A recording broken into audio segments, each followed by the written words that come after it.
오늘 여러분과 함께할 말씀은 너무도 중요한 말씀인데, 이 세대가 다시 들어야 될 복음이라는 제목으로 오늘 요한복음 14장 6절 본문 말씀 가지고 증거하도록 하겠습니다.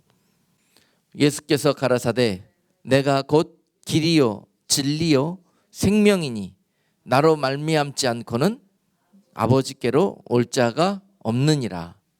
아멘. 우리가 누누이 잘 아는 말씀인데요, 지금 우리가 너무 잘 알기 때문에 너무 잘 모르는 말씀이 된 것 같아요. 글씨로는 다 아는데 그 내용이 의미하고 있는 것들을 우리가 과연 진정으로 마음으로 믿음으로 붙들고 있는지, 그런 것들을 우리 믿음이 있다 하는 세대가 다시 한번 우리 심령의 귀를 열고 들어야 되는 그런 이 마지막 때 이 세대가 들어야 될 진짜 복음의 말씀이 될 줄로 믿습니다. 가장 소중한 것은 우리 가까이 두셨습니다. 하나님께서 세상을 지으실 때 우리에게 제일 필요하고 제일 중요한 것들은 값없이 조건 없이 우리 가까이에 두셨는데도 불구하고 우리는 가까이에 있는 것들을 귀하게 여기질 않습니다. 그리고 귀한 것들을 멀리 있는 곳에서 찾으려고 해요. 행복을 가까이에서 찾지 않고 멀리 있는 곳에서 찾으려고 합니다. 그러니 힘들고, 그러니 삶의 은혜가 없고 평강이 없고 그렇게 지냈던 것 같습니다. 물도 공기도 햇볕도 우리 주변에 우리가 얼마든지 눈만 돌리면, 발걸음만 옮기면 값없이 얻을 수 있는 것들인데, 이것들이요 값없이 얻을 수 있다 그래서 값이 없는 것이냐? 그러면 절대 그렇지가 않습니다. 우리는 공기 없이는 단 몇 분도 숨쉬며 살 수 있는 힘이 없습니다. 그리고 햇빛 없이는 우리는 이 땅에서 사람으로 살 수 있는 그런 어떤 힘도 없습니다. 하나님께서 우리 주변에 많은 것들을, 정말 우리에게 꼭 필요한 것들을 값으로 살 수 없기 때문에 그냥 공짜로 다 나눠주신 거예요. 그것이 하나님의 은혜입니다. 그런데 그런 것들을 우리는 귀히 여기질 않습니다. 지금까지 있어 왔던 것들이고 앞으로도 영원히 있을 것을 알기에 그런 줄은 몰라도 그것은 믿음이 아닙니다. 그것은 감사가 아닙니다. 그런 것들을 값없이 은혜로 주신 하나님께 대한 그런 우리의 마음 자세도 아닙니다. 그런 것들을 생각할 때 오늘 이 세대가 너무도 많은 것들을 하나님께 은혜로 받았음에도 불구하고 감사하지 못하고 그것을 누리지도 못하고, 또한 여전히 고아와 가부처럼 목마른 사람처럼 유리방황하고 있는 이 세대에게 오늘 생명과 같이 생수를 이 말씀 속에서 부어 주시는 줄로 믿습니다. 길이고 진리 되신 예수님을 이 땅 가운데 이처럼 값없이 보내주신 것이 바로 그분이 우리에게 주신 조건 없는 사랑이고 은혜입니다. 아멘. 이 세대가 이것을 귀히 여기질 않아요. 너무도 값없이 여기고 감사하지를 못합니다. 이것이 복음입니다. 복음입니다. 죽을 수밖에 없는 인간들이 다시 은혜로 구원받을 수 있는 유일한 길은 오늘 말씀처럼 바로 그분을 통해서 진리 되시고 생명 되시고 길 되시는 우리 주님 통해서만이 그 일들을 이루실 수가 있는데, 불구하고 그 길을 우리에게 다 보여주고 그 길로 인도하는데도 불구하고 우리는 눈이 멀고 귀가 멀어서 그 길로 들어서지를 않으려고 하는 그런 이 세대에게 주시는 말씀입니다. 다른 어떤 길도 없습니다.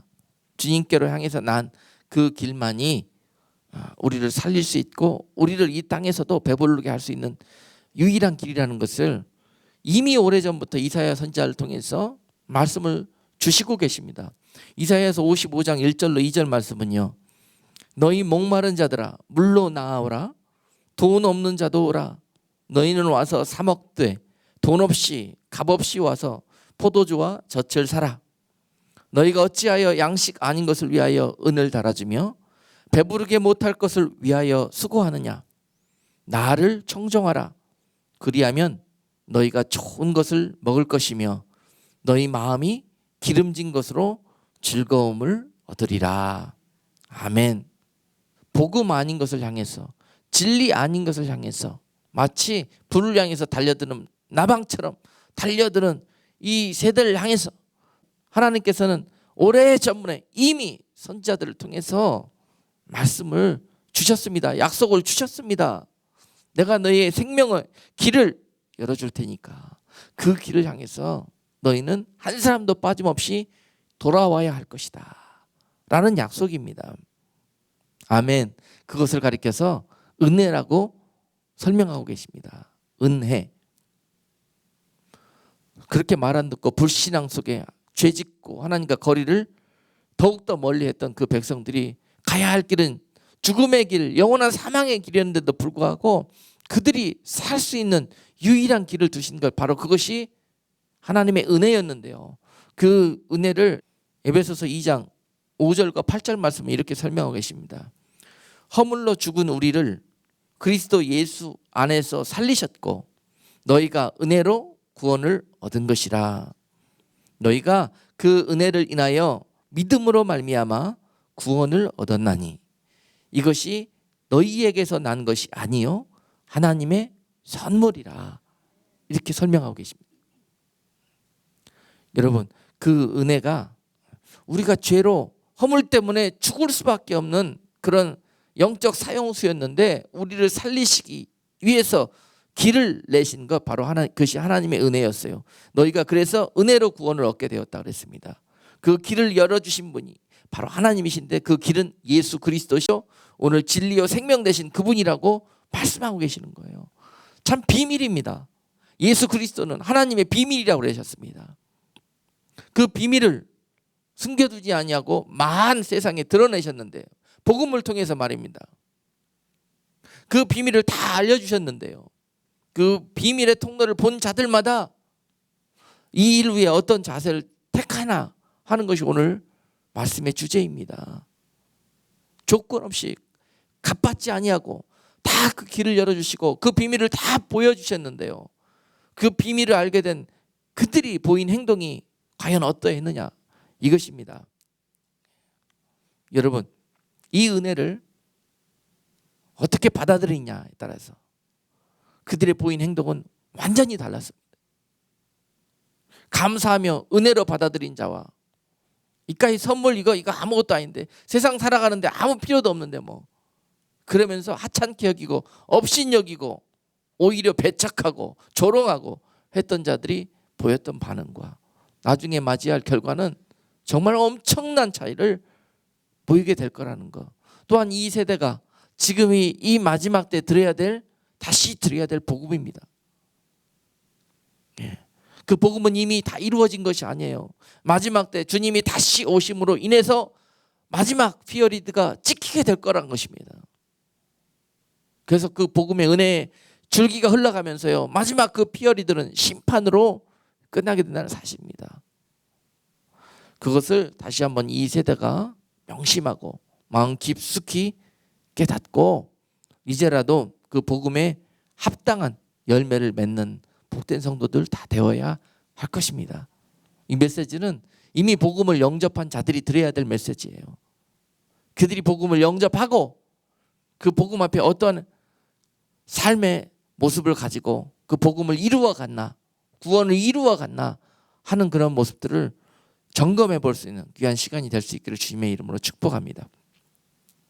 요한복음 3장 16절 말씀은 하나님이 세상을 이처럼 사랑하사 독생자를 주셨으니 이는 저를 믿는 자마다 멸망치 않고 영생을 얻게 하려 하심이니라 라고 말씀하십니다.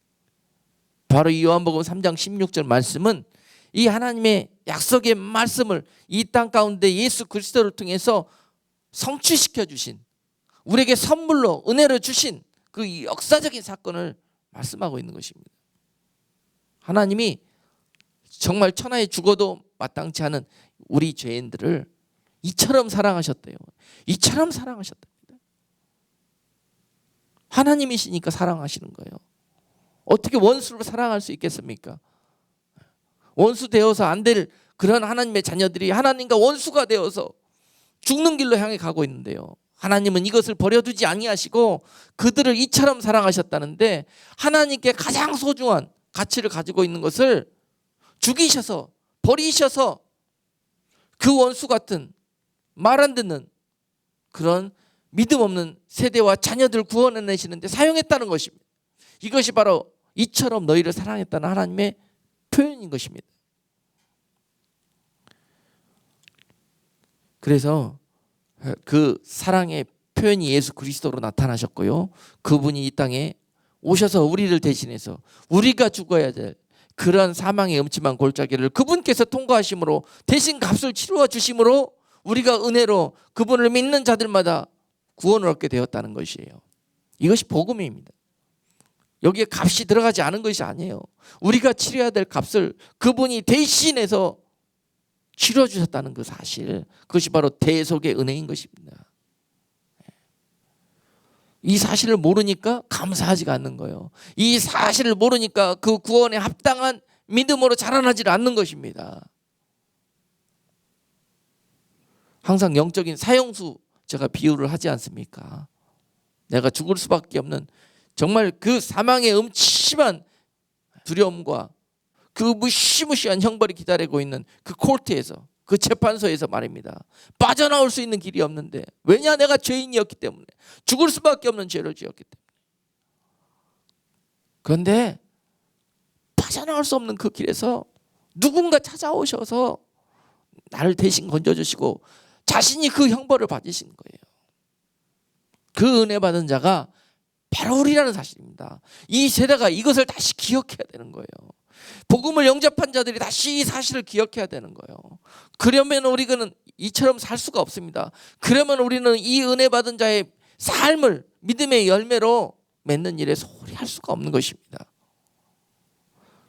무엇보다도 원수마귀는 우리로 인해서 이 사실을 흐릿하게 만들고 잊어버리게 만들고 호랑방탕하고 술 취하고 그렇게 이 세상을 살아가다가 결국은 그 대속의 그 핏값이 아무 의미 없이 그렇게 영원한 사망의 길로 우리를 걸어가도록 그렇게 미혹하는 세대에 우리 살고 있습니다. 우리는 다시 이 복음 앞에 무릎 꿇고 다시 이 복음 앞으로 돌아와야 합니다. 이 약속 앞으로 돌아와야 되는 것이에요. 우리가 지금 믿고 있다고 생각하는 것은 주님 보실 때 믿는 것이 아닙니다. 그날에 주님이 바라시는 그런 믿음으로 자라나고 성숙한 믿음의 열매로 주님 앞에 나와야 되는 것이 성도들의 마땅한 본분입니다. 이것을 잃어버리고 방탕하고 술 취한 이 세대들에게 오늘 주시는 말씀입니다. 그 복음으로 돌아와라. 그 약속으로 돌아와라 라는 것입니다. 그리고 너희 믿음이 과연 믿음의 저울에 달았을 때 얼마나 나갈 수 있는지 우리가 지금 가지고 있는 믿음을 한번 점검해 볼 수 있는 그런 귀한 시간이 되어야 할 것입니다. 하나님의 뜻은 우리 모두를 멸망시키는 것이 아니라 하나님은 멸망해 가는 우리들을 구원해내시는 것이 하나님의 뜻입니다. 이 하나님의 뜻이 이 땅 가운데서 이루어지는 것, 바로 그것이 오늘 말씀을 통해서 우리에게 역사할 것입니다. 아멘. 하나님이 우리를 너무너무 잘 아시기 때문에 그 복음 앞에, 그 구원의 빛 앞에 한 사람도 멸망치 않고 다 그 복음 앞에 영접하기 위해서 말입니다. 어떻게 행하셨냐면요, 주님이 오시기 직전에 그 이스라엘 백성들을 그토록 힘들고 어렵고 환난 속에서 불구덩이 속에 집어넣으셨어요. 어둠 속에 집어넣으셨어요. 그래서 주님의 빛이 그들을 구원하시기 위해서 오실 때 한 사람도 빠짐없이 그 빛을 볼 수 있도록 세상을 어둡게 만들어 놓으신 거예요. 세상을 소망 없는 그런 땅으로 만들어 놓으신 것입니다. 종살이와 압제 속에서 그들은 허덕이면서 구원주만 찾고 있었습니다. 주의 이름만 부르고 있었습니다. 그것이 바로 하나님의 사랑이셨다는 거예요. 많은 사람들이 이 시대에, 이 세대가 원망하고 불평하고 어둡다, 힘들다, 낙심하고 절망하고 그런 어려움 속에서 신음하고 있습니다. 여러분, 바로 이러한 세상의 어둠을 볼 때 우리는 이 어둠 뒤에 오실 광명한 새벽빛 별처럼 이 땅 가운데 오실 예수 그리스도, 다시 오실 우리 주님이 오실 때가 임박했다는 것을 알 수 있어야 합니다. 세상이 어두워지면 어두워질수록 여러분 세상 탓만 하지 마시고 환경 탓만 하지 마시고 그 세상과 환경을 연출해 가시는 하나님의 뜻을 볼 수 있는 믿음의 눈이, 영적인 감각이 있어야 될 것입니다. 그분이 다시 오셔서 우리를 결산하실 날이 얼마 남지 않았다. 그렇기 때문에 그 결산 앞에 한 사람도 빠짐없이 멸망을 당하지 아니하도록 하나님께서 은혜를 베푸시기 위해서 주님 다시 오시기 전에는 세상을 캄캄한 어둠 속에 두게 하실 것이라는 거예요. 그것이 하나님의 뜻입니다. 하나님의 사랑입니다. 많은 사람들이 이 시대에 세상을 향해서 너무도 악하다, 너무도 어두워졌다 하고 말합니다. 그것은 당연한 것입니다. 여러분, 그 악하져가고 소망 없는 그런 악인들이 날뛰는 세상에서 그 악인들을 다 섬멸하고 이 땅에 세상 정의를 실현하는 것이 하나님의 뜻이 아니에요. 그런 악한 때를 사는 세대가 세상에 돌렸던 그 눈을 돌려서 회개해서 하나님께로 돌리기 위해서 세상을 그렇게 만드시는 것입니다. 그러니까 우리가 힘을 합해 갖고 세상을 고치자, 악인들을 척결하고 이 세상을 바로잡자 하는 것은 언뜻 보면 옳은 생각 같지만은요, 하나님의 뜻이 아닙니다. 그 세상 중에 옳은 하나님의 우리를 향한 뜻은 무엇이냐? 다시 복음으로 돌아와라는 거예요. 세상으로부터 영원한 생명 가운데 돌아와라는 것입니다. 그곳에 마음을 빼앗기고 두었던 것들을 다시 하나님께로 돌이키라는 것입니다. 그것이 이 세상을 이와 같이 인도하고 가시는 하나님의 뜻입니다. 그래서 이 어둠 속에서 너나 할 것 없이 한 사람도 빠짐없이 다시 오실 주님 앞에, 그 빛 앞에 영광으로 그 주님을 맞이할 수 있도록 준비하라는 것입니다. 할렐루야. 그것이 이 세대에게 다시 주시는 복음의 말씀입니다. 많은 것들이 우리를 미혹해 할 것이에요. 다른 데 초점을 맞추게 하고 다른 거에 집중하게 만들고 복음과 구원에 상관없는 것들에 우리의 영육 간의 온갖 에너지를 그렇게 낭비하게 할 것입니다. 그것이 미혹이에요. 영적 미혹. 내가 과연 지금 세상에 벌어지던 일들에 집중하고 있느냐, 예수 그리스도 그분 안에 집중하고 있느냐, 이것이 너무너무 중요합니다. 여러분, 그렇게 목마르고 그렇게 어둠 속에 절망 속에 한 속에 있던 나에게 주님께서 어떤 빛처럼 새 소망과 약속의 비전을 보여주십니다. 여러분, 마태복음 13장에 보면은 밭에 감추인 보화를 발견한 사람의 비유가 있습니다. 여러분, 그런 참담한 어려움과 환경 속에 있던 한 사람이 절망과 시리 속에 세상에 유리방황하며 고아와 가부처럼 지내던 어떤 한 사람에게 이 빛이 다가왔습니다. 이 기쁨과 이 소망이 다가왔습니다. 그런 세상에서 이제 하루도 영위할 수 있는 세상적인 힘이 없습니다. 그래서 남의 밭에 가서 그 밭이라도 갈아먹고 일용할 양식을 얻을까 하고 그 밭에 갔는데요. 그래서 그 땅을 파며 일을 하는데요. 그 밭 속에서 보화 단지가 나오네요. 보물이 나왔습니다. 자신이 평생 상상치도 못하는 그러한 귀하고 값진 것이 자기 눈에 들어왔습니다. 그런데 불행하게도 이 보화가 자기 것이 아닙니다. 지금 현재 자기의 소유물이 아닙니다. 이 발견된 것은 이 밭의 주인의 것입니다. 그러면 이것이 어떻게 하면은 내 것이 될 수 있는가? 이 사람은 바로 그 길로 돌아가서 자기가 가지고 있는 모든 소유를 다 팔아서 그 밭을 샀다고 그랬습니다. 마태복음 13장 44절에 보니까요, 천국은 마치 밭에 감추인 보화와 같으니 사람이 이를 발견한 후 숨겨두고 기뻐하여 돌아가서 자기의 소유를 다 팔아 그 밭을 샀느니라. 아멘. 이것이 마땅히 보화를 발견한 사람이 취할 행동이었습니다. 이것이 이 사람과 같은 행동이 마땅히 복음을 영접한 죄인들이 취해야 될 행동이어야 합니다. 오늘 이것이 말씀의 키입니다. 복음을 영접한 죄인들의 자세가 어때야 되는 것인가? 다시 살게 되었다는 그 기쁨이 그 삶 속에 있어야 합니다. 그 확신과 그 소망이, 그 은혜가 마르지 않아야 합니다. 죽을 수밖에 없고 멸망할 수밖에 없는, 이대로 살면 정말 끝일 수밖에 없는 그런 내 인생 속에서 주님이 나를 건지시기 위해서 이 땅 가운데 보배로운 그분께서 마치 천한 몸 되어서 와서 나를 살리시기 위해서 대신 죽어주신 그 사실, 그것을 영접했을 때 우리의 마음은 어떻게 해야 된다는가? 오늘 이 보화를 발견한 사람의 모습처럼 기뻐하고 감사해야 된다는 거예요. 아멘. 그리고 나서 그 마음으로 돌아가서 어떻게 해야 된다고요? 두 번째로는 자기의 모든 것을 다 팔아서 복음을 산다는 거예요. 복음을 영접하기 위해서는. 아멘. 자기의 모든 걸 다 파는 거예요. 자기가 그동안 보배롭게 생각하고 값있게 생각하고 자기 인생의 의미였고 하는 모든 것들을 다 뒤로 하고, 우선순위의 문제입니다. 우선순위. 다 복음의 뒤로 하고 복음을 제일 우선순위에 둘 수 있어야 된다는 거예요.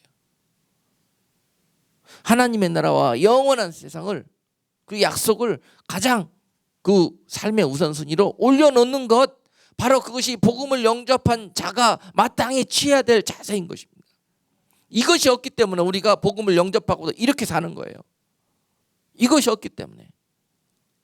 이런 자들마다 그날에 못된 물고기라고 다시 오실 주님 앞에 서게 될 것입니다. 그래서 내어 버림을 당하게 될 거라는 거예요. 이것이 복음입니다, 여러분. 복음. 이 복음을 지금 듣는 것이 옳습니다. 장차 오실 주님 앞에 서서 너는 못된 물고기라고 그때 듣게 되면은, 그때는 길이 없는 거예요. 그때는 다시 살 수 있는 길이 없는 것입니다. 그래서 그들이 억울하고 원통해서 슬피 울며 이를 갈겠다고 말씀은 기록하고 있는 것입니다. 지금 이 복음을 듣는 자들마다 여기에 좋은 물고기로 변화되어져서 예비되어져서 이 다시 오시는 주님의 영광 앞에 참여할 수 있는 그런 성도 여러분이 되신다면은 이 말씀은 여러분들에게 너무도 중요하고 값진 복음의 메시지가 될 것입니다. 이 세대가 다시 한번 이 복음 앞에 돌아가야 됩니다.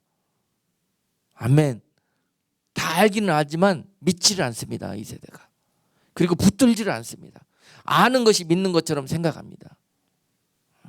아는 것으로는 절대 천국 못 갑니다. 아는 것으로 천국 가면 신학 박사들이 제일 천국에 앞줄에 앉게요. 바리새인들이 제일 천국에 앞줄에 앉게요. 그렇지 않습니다. 믿는 것으로 갑니다. 아는 것만큼 믿어져야 됩니다. 그것이 달란트의 비유예요. 다섯을 받았느냐, 다섯을 알았느냐, 그러면 네가 다섯만큼 믿어야 될 것이라는 거예요. 둘만 알았느냐, 남들보다 모른다고 실망하지 마세요. 여러분, 둘만 믿으면 그게 나타나면 되는 것입니다. 하나 받았다고 불평하면서 시험 들어가지고 아무것도 안 하고 아무것도 남기지 못한, 하나 받고 아무것도 남기지 못한 한 달란트 받은 사람은 결국 악하고 게으른 종이라고 그날에 내어 쫓겨 슬피 울며 이를 갈게 되었다고 그랬잖아요. 하나님을 잘못 알았기 때문에 그렇습니다.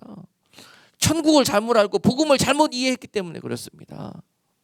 그런 것입니다. 받은 대로 하면 되는 것입니다. 아는 대로 하면 되는 것입니다. 알기만 알고 아무것도 안 하면 그것이 화인 것이에요. 받기만 하고 아무것도 안 하면 그것이 화인 것입니다. 이러다 망한 거예요, 이 세대가. 이러다 망한 거예요. 받은 것만 타고 아는 것만 타고 자랑하다 망한 것이에요. 그것 가지고 아무것도 하지 않고. 오늘 이 세대에게, 특별히 믿는 자들에게 주시는 다시 들어야 될 복음입니다. 이 복음을 듣고 마땅히 그날에 이 복음 앞에 초청을 받아야 될 자들이 있었습니다. 마태복음 22장에 보시면 혼인잔치의 비유가 나오잖아요. 그 혼인잔치에서 먼저 마땅히 그 혼인잔치에 초청을 받아야 될 자들이 있었습니다. 본문에서는 유대인을 상징하고 있는데요. 그들에게 복음이 그 소식이 전해졌습니다. 주님이 오셨다고. 그랬는데 그들은 이 복음을 듣고 나서 어떠한 자세를 취했는지 참 신기합니다. 어떻게 그토록 기다리고 그토록 잘 알고 있는 그분이 오셨는데 불구하고 이렇게 반응할 수가 있는 것인지. 여러분, 이 일이 저들의 일이 아니라 우리의 일이 될 수가 있다니까요. 우리의 일이 될 수 있어요. 장차 오실 주님 앞에서 우리도 이들처럼 행동하게 될 수 있단 말입니다. 이런 믿음 가지고는요, 이런 복음을 영접한 자세 가지고는요, 이런 반응을 보이게 된다는 거예요. 마태복음 22장 3절로 6절 말씀 보면은요, 그 종들을 보내어 그 청한 사람들을 혼인잔치에 오라 하였더니 오기를 싫어하거늘 다시 다른 종들을 보내며 가로되 청한 사람들에게 이르기를 내가 오찬을 준비하되 나의 소와 살찐 짐승을 잡고 모든 것을 갖추었으니 혼인잔치에 오소서 하라 하였더니 저희가 돌아보지도 않고 하나는 자기 밭으로 하나는 자기 상업차로 가고 그 남은 자들은 종들을 잡아 능욕하고 죽이니. 자, 그들이 이랬다는 거예요. 이 좋은 소식을 듣고도, 초청을 받고도 반응은 당연히 감사합니다, 할렐루야, 하나님 영광 받으옵소서, 그리고 마땅히 이 행동에 합당한 모습을 취했어야 당연한 것인데 불구하고 그들은 이 소식을 듣더니 어떻게 했다고요? 좋아하지 않았다는 거예요. 싫어했다는 거예요. 어떻게 이런 일이 벌어져요?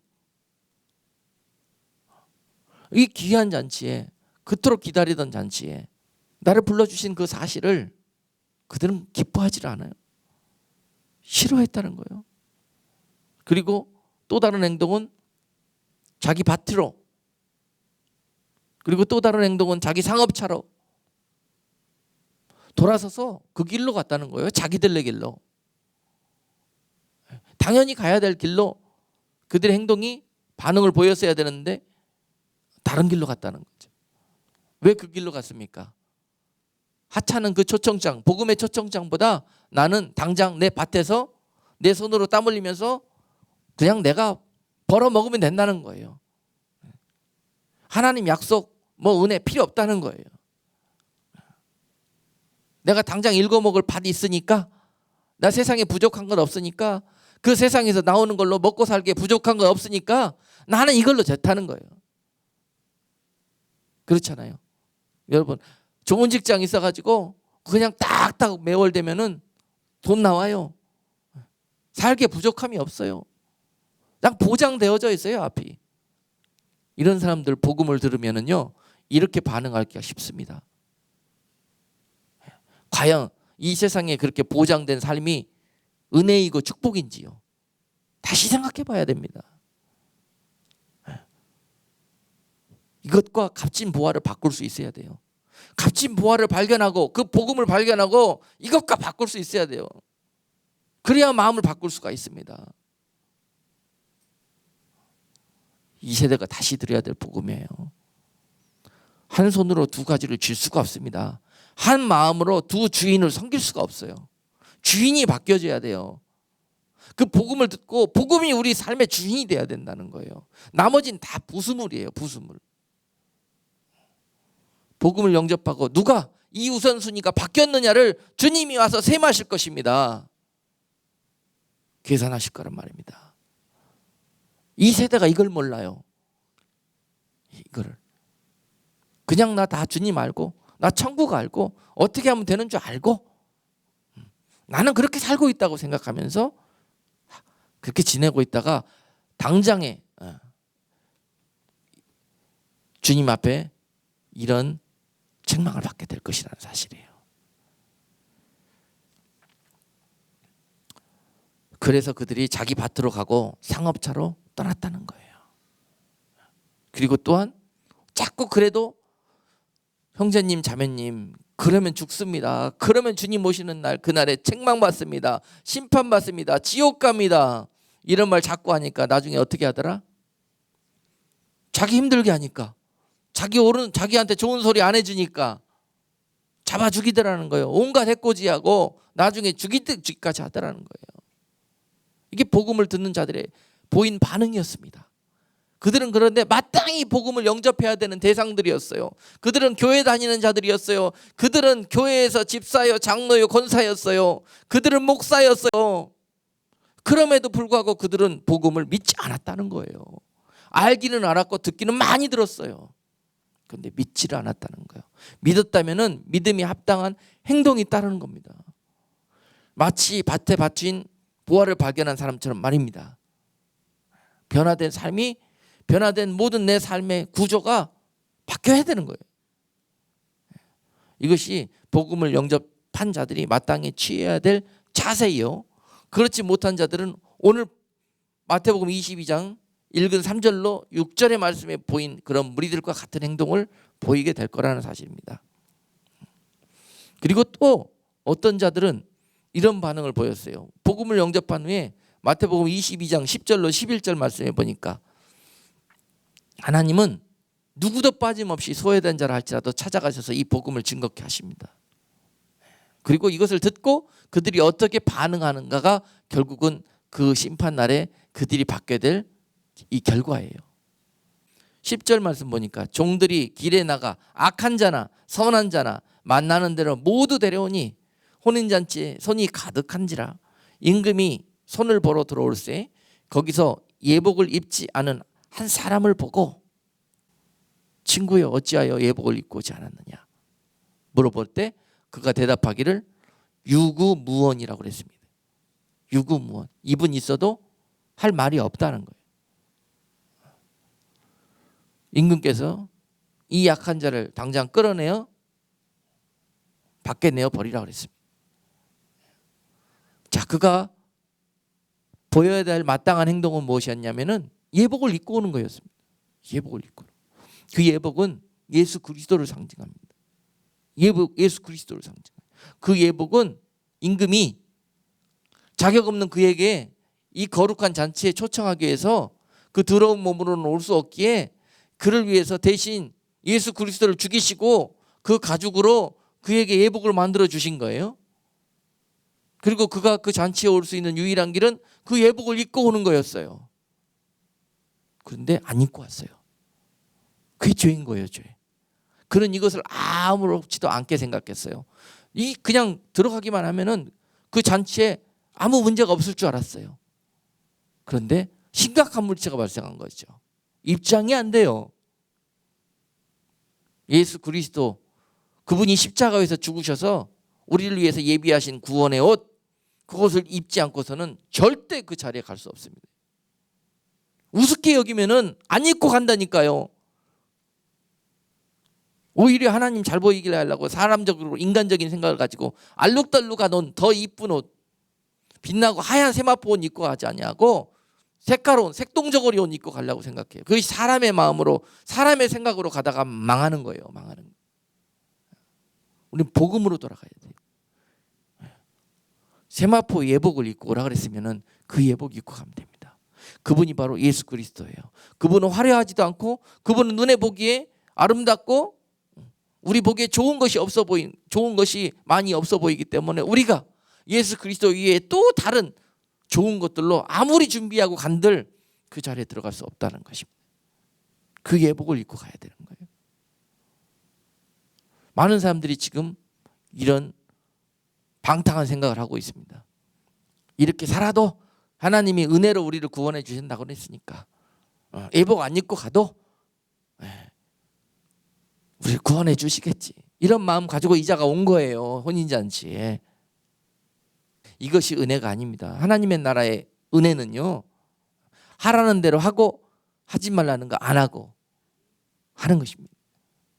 그런 자들이 이 혼인잔치에 하나님의 방법대로 들어갈 수가 있습니다. 이 세상을 우리가 좀 온전히 하나님의 뜻과 말씀대로 볼 수 있는 눈이 있어야 합니다. 많은 사람들이 지금 눈이 오염돼 있고 귀가 오염돼 있어요. 다시 우리가 하나님의 복음 앞으로 돌아가야 돼요. 복음 앞으로 말씀으로 돌아가야 됩니다. 우리가 알고 있는 지식, 들어 알게 된 지식들 다 정리하고 말씀의 복음 앞으로 돌아가야 돼요. 너무 많은 것들이 우리 속에 들어가 있습니다. 지금 다시 구원의 필터와 복음의 필터에 다 걸러내셔가지고 우리에게 유익하고 꼭 필요한 것들만 여러분 간직하고 나아가실 때 이 좁은 길, 좁은 문 속으로 들어갈 수 있는 넉넉한 은혜가 있을 것입니다. 청함받아온 사람은 많다고 그랬는데 택함을 입는 사람들은 적다고 기록하고 계세요. 22장 마태복음 22장 14절 말씀은 청함을 받은 자는 많되 택함을 입은 자는 적으니라, 이렇게 말씀하고 있는 겁니다. 하나님께서 만 백성들을 구원해내시기 위해서 독생자를 우리에게 보내주시고 십자가의 값을 치러서 그들을 다 구원하기를 원하셨지만은 그 복음을 들은 자들마다 어떤 믿음과 행동을 취하는 것에 따라 가지고 이 복음에 합당한 자들이 있는데 그 택함을 입은 자들은 적다 그런 거예요. 정신 똑바로 차려야 됩니다. 네? 정신 똑바로 차려갖고 복음의 줄 끝까지 붙들고 갈 수 있어야 되는 거예요. 세상은 그 복음의 줄을 예수 그리스도의 이름과 그 피와 그 능력과 그 약속을 흐릿하게 하면서 그 모든 것들을 다 세상으로 돌리려고 그럴 거예요. 세상의 구원자 같은 그런 사람들을 따르게 할 것이고 세상이 주는 세상적인 복음을 따르게 할 것이고 세상적인 구원, 인간적인 그 구원의 길을 따르게 할 거라는 것입니다. 그것이 바로 지금 벌어지고 있는 많은 예수 그리스도 말고도 다른 구원의 길이 많이 있다라는 것이에요. 많은 종교와 많은 사람들이 이 민주주의가 그것이 옳다고 그것이 복음이라고 하는 시대를 우리는 살고 있습니다. 예수 그리스도 말고 불교도 뭐 이슬람도 자기가 믿는 모든 그 구원의 메시아를 통해서 Great God, 큰 하나님 안으로 전부 구원할 수 있다는 거. 우리는 다 구원의 통로가 다를 뿐이지 하나님 안에서 다 만날 거라는 거예요. 이것이 종교 혼합주의고 종교 단일화입니다. 그러니까 우리가 다 하나로 되자. 지금 이런 일들이 우리 주변에서 눈뜨고 벌어지고 있잖아요. 그러면서 예수만 그리스도시요 구원의 주시라고 믿고 있는, 그리고 전도하고 있는 저 기독교인들, 저것들을 다 뭐예요? 저것들 이기적이고 아주 배타적이고 저것들은 하나님의 사람들이 아니라고 그렇게 그들이 핍박하는 그런 시대를 우리는 살고 있는 것입니다. 그러나 우리는 진리를 따를 수밖에 없어요. 진리의 말씀이 예수 그리스도만이 구원의 길이라고 하셨는데 세상 그 어디에도 그 다른 길이 없다고 하셨는데 어떻게 우리가 그것을 타협할 수가 있겠냐 말입니다. 그런데 지금 교회들마저도 나서가지고 그 종교 통합운동에 지금 다 따르고 대세를 이루고 있는 그런 시대를 살고 있습니다. 우리가 이것과 피터지게 싸워야 되지 다른 어떤 것들과 피터지게 싸울 이유가 없어요. 끝까지 이 길을 건너라면 그들에게 심한 핍박과 심한 책망과 조랑과 손가락질을 당하게 될 것입니다. 마치 그들이 보였던 행동, 그처럼 말하는 종들을 잡아 죽였던 것처럼 잡아 죽임을 당하는 자들도 있을 것입니다. 그것이 마지막 때를 살아가는 세대들의 믿음의 모습입니다. 다시 들어야 합니다. 그것 앞에 다른 것 다 타협해도 그것을 타협하면 안 돼요. 백신 맞아야 되느냐 말아야 되느냐 이것이 중요한 문제가 아니에요. 예수 그리스도의 이름과 그 약속을 끝까지 붙들 수 있어야 돼요. 엉뚱한 곳에 정력 낭비하고 집중하지 마시고 그 미혹 속에서 중심을 잡을 수가 있어야 돼요. 복음으로 말입니다.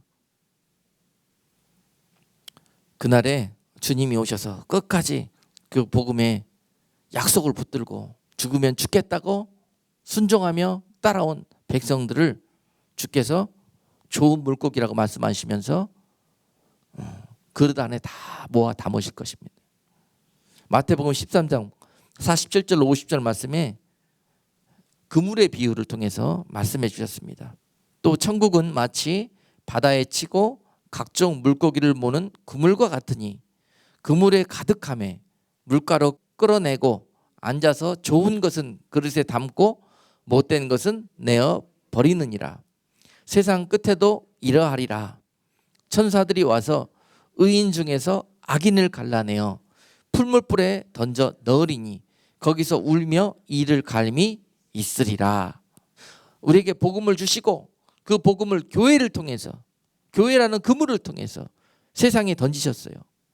그래서 그 복음을 듣는 자들마다 교회라는 그물 안에 모으시고 그 교회로 오셔가지고 장차 주님이 그 교회에 오셔서 교회를 가장 먼저 청량하실 거예요.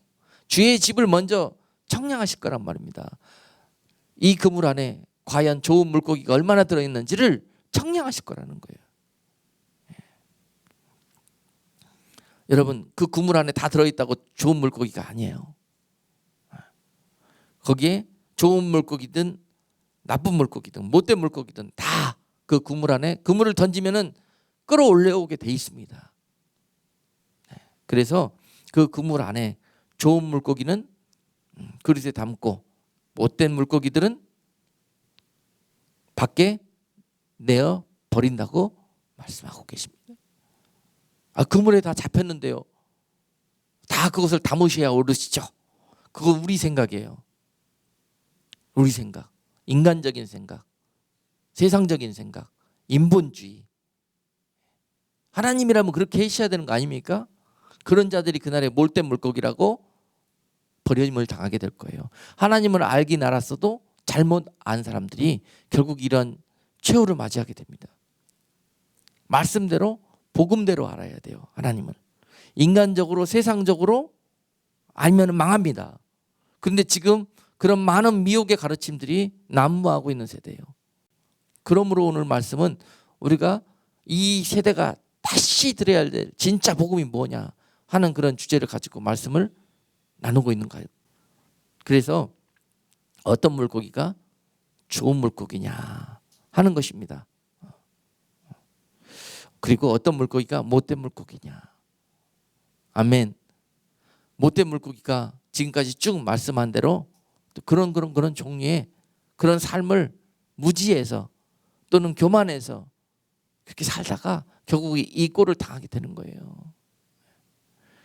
바로 이렇게 복음을 듣고도 복음 앞에 초청을 받고서도 이렇게 조롱하고 무시하고 자기 멋대로 하고 듣기만 하고 알기만 하고 전혀 다른 그런 세상적인 삶을 살았던 그런 자들이 그날에 못된 물고기라고 주님 앞에 픽 당해가지고 전부 내어버리게 될 것입니다. 버림을 당하게 될 것이에요. 또한 이 복음을 듣고 오히려 대적하고 여전히 세상을 하나님의 나라보다 더 사랑하면서 그곳에 영원한 둥지를 튼 자들, 그런 자들이 그날에 못된 물고기라고 그렇게 주님 앞에 버림을 당하게 될 것입니다. 마땅한 복음 앞에 변화된 모습으로 예비된 삶을 살아야 되는데도 불구하고 여전히 기저귀 찬 모습으로 어린아이처럼 젖먹이처럼 그렇게 신앙에 머물러 있으면 그날에 화가 있다고 말씀하고 있습니다. 마태복음 24장 19절 말씀에 그날에는 아이벤 자들과 젖먹이는 자들에게 화가 있으리라고 말씀하고 계십니다. 교회라는 그물 안에 다 성도들이 이제 사람들이 많이 그 그물 안으로, 복음의 그물 안으로 들어오게 되었어요. 많은 사람들이 교회 안에 머물고 있습니다.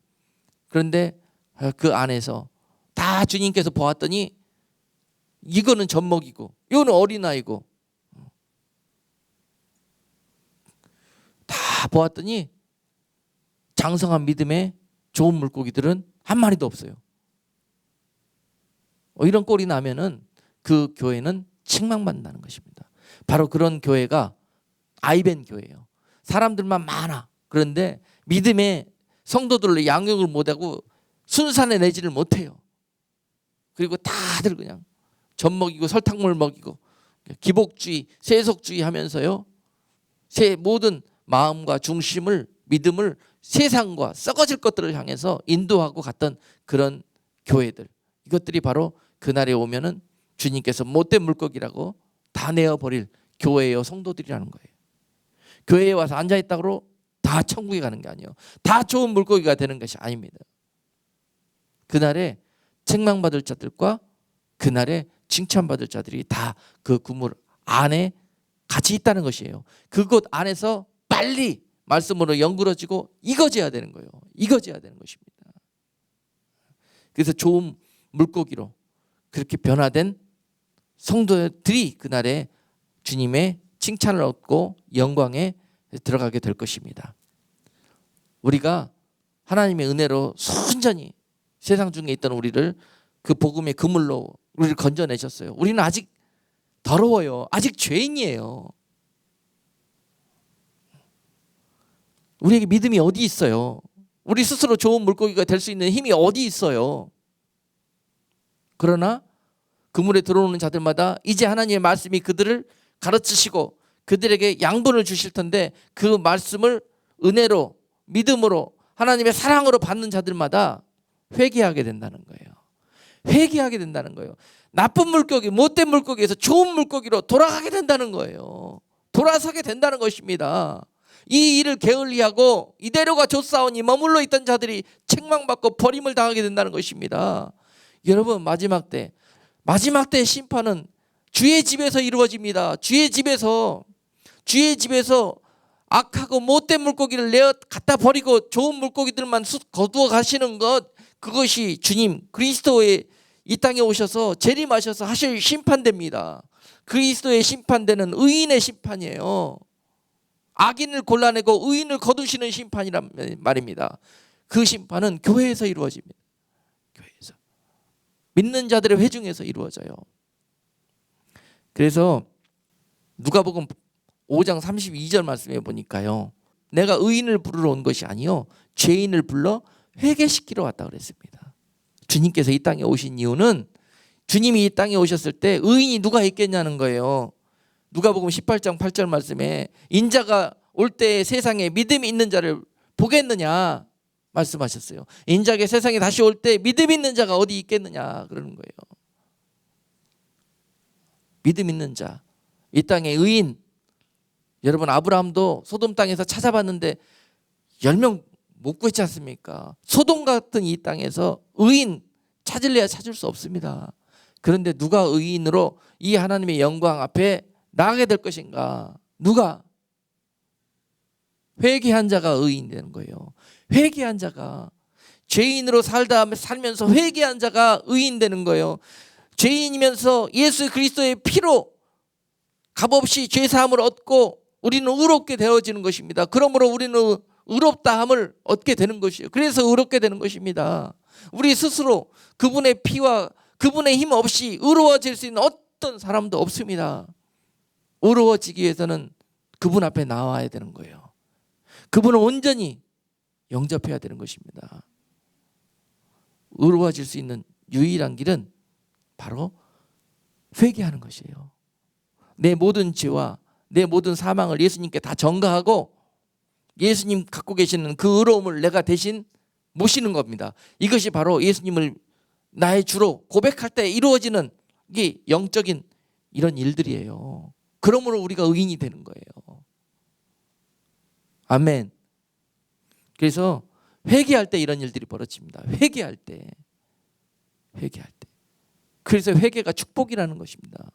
근데 맨정신에 잘 사는 사람들은 절대 회개 안 합니다. 어려움 당하고 죽을 병 걸리고 망하고 낙심하고 소망 잃은 그런 사람들이 결국은 또 다른 소망을 발견하고 회개하게 되는 거예요. 내 삶에 내가 이런 일들이 벌어졌다고 해서 절대 원망할 일들이 아니라, 저주받은 일들이 아니라 하나님이 나를 사랑하신다는 증거예요.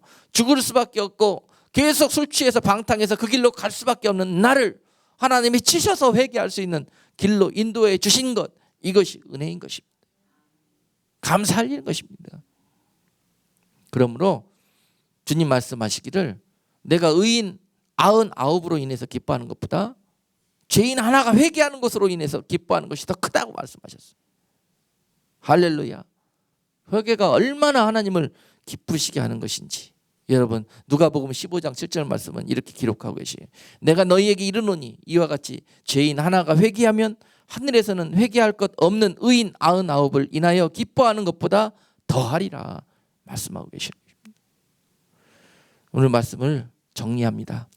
이 세대가 믿음 있다 하면서 또 믿음으로 살고자 하면서 또 믿음을 또 영적인 은혜를 갈망하면서 그것을 찾아 헤매면서 많은 사람들이 때로는 정말 큰 믿음을 경험해 보기도 하고 또 많은 사람들이 큰 능력도 체험하기도 합니다. 그러나 마태복음 7장 21절로 23절 말씀은 우리에게 이렇게 경고하고 있습니다. 나더러 주여 주여 하는 자마다 천국에 다 들어갈 것이 아니요 다만 하늘에 계신 내 아버지의 뜻대로 행하는 자라야 들어가리라. 그날에 많은 사람이 나더러 이르러 주여 주여 우리가 주의 이름으로 선지자 노릇하며 주의 이름으로 귀신을 쫓아내며 주의 이름으로 많은 권능을 행치 아니하였나이까 하리니 그때 내가 저희에게 밝히 말하되 내가 너희를 도무지 알지 못하니 불법을 행하는 자들아 내게서 떠나가라 하리라. 아멘. 우리 지금 교회 다니고 신앙생활을 하고 있는 그런 우리 무리들에게 주시는 사랑의 메시지, 경고의 말씀입니다. 이 세대가 들어야 될 복음의 말씀입니다. 많은 사람들이 때로는 주님 잘 안다고 주님 믿는다고 하면서 능력도 받고 은혜도 받고 선지자 노릇도 하고 어떤 때는 귀신을 쫓아내는 그런 능력도 행하기도 합니다. 그러나 이런 것들로 그것이 우리가 구원에 이르는 믿음이라고 장담할 수가 없습니다. 오늘 말씀은 그렇게 합니다.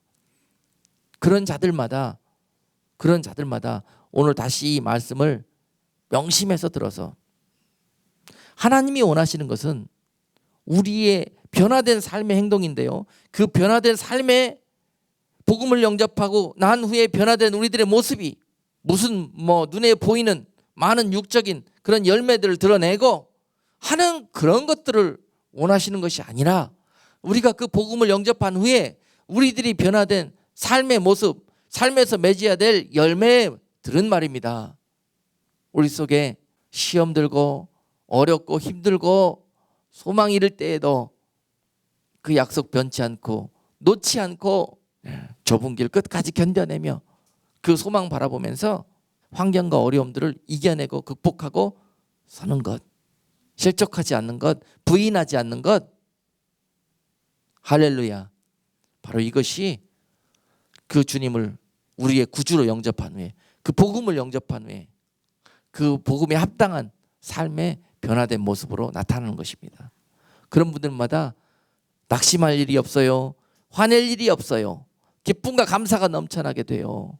이러한 것들이 여러분들이 구원받은 백성이라는 그런 삶의 증거들이 될 것입니다. 교회 와서는 그렇게 잘하는 것처럼 보이고 믿음 있는 것처럼 보이고 기도하는 것처럼 보이고 집에 가서 엉망, 회사에 가서 엉망. 야, 저 사람 예수 믿는 사람 맞아? 이런 소리 듣고 다녀요. 그런데 그는 자기가 구원받은 백성이라 그래요. 지금 우리 세대가 그래요. 정신 차리고 복음의 그 순수한 그 진리 앞에 돌아가야 됩니다. 돌아가야 돼요. 내가 과연 어떤 변화된 삶을 준비하고 살아야 될 것인지. 로마서 13장 11절 말씀은 또한 너희가 이 시기를 알거니와 자다가 깰 때가 벌써 되었으니 이는 이제 우리의 구원이 처음 믿을 때보다 가까웠음이니라. 주님이 가까이 오시면 오실수록 우리는 이러한 영적 경각심을 가지고 항상 깨어서 이러한 일들에 힘써야 할 것이며 또한 빌립보서 2장 12절 말씀은 우리에게 이렇게 권면하기를 그러므로 나의 사랑하는 자들아 너희가 나 있을 때뿐 아니라 더욱 지금 나 없을 때에도 항상 복종하여 두렵고 떨림으로 너희 구원을 이루라 라고 권면하고 계십니다.